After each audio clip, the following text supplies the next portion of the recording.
Viral news, guro mula Nueva Ecija, naging ika-314 na nakapaglibot sa lahat ng 82 probinsya ng Pilipinas.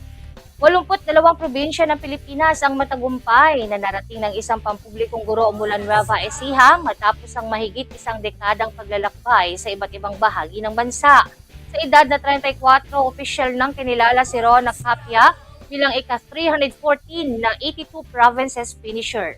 Natapos niya ang kanyang misyon matapos marating ang Misamis Occidental noong May 16, 2026. Hindi lamang simpleng travel goal ang kanyang ginawa. Para kay Rona, simbolo ito ng pangarap, paghihilom at personal na tagumpay. Sa kabila ng pagiging guro at ina, pinatunayan niyang posible pa ring maabot ang sariling mithiin.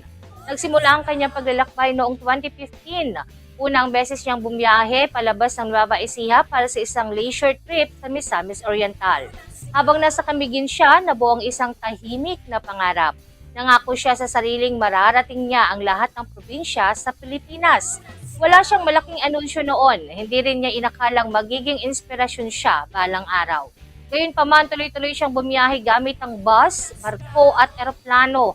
Sa bawat destinasyon, mas lalo niyang nakilala ang kanyang sarili. Natutunan niyang maging independent at komportable kahit mag-isa. Ayon kay Rona, hindi kailangan laging may kasama para maging masaya. Minsan sapat na ang sariling lakas ng loob upang magpatuloy. Isa sa pinakamalaking inspirasyon ni Rona ang kanyang mga anak.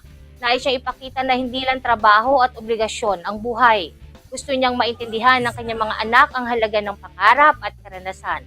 Para sa kanya, mahalagang gumawa ng alaala habang may pagkakataon. Suportado rin siya ng kanyang mga kapwa-guro.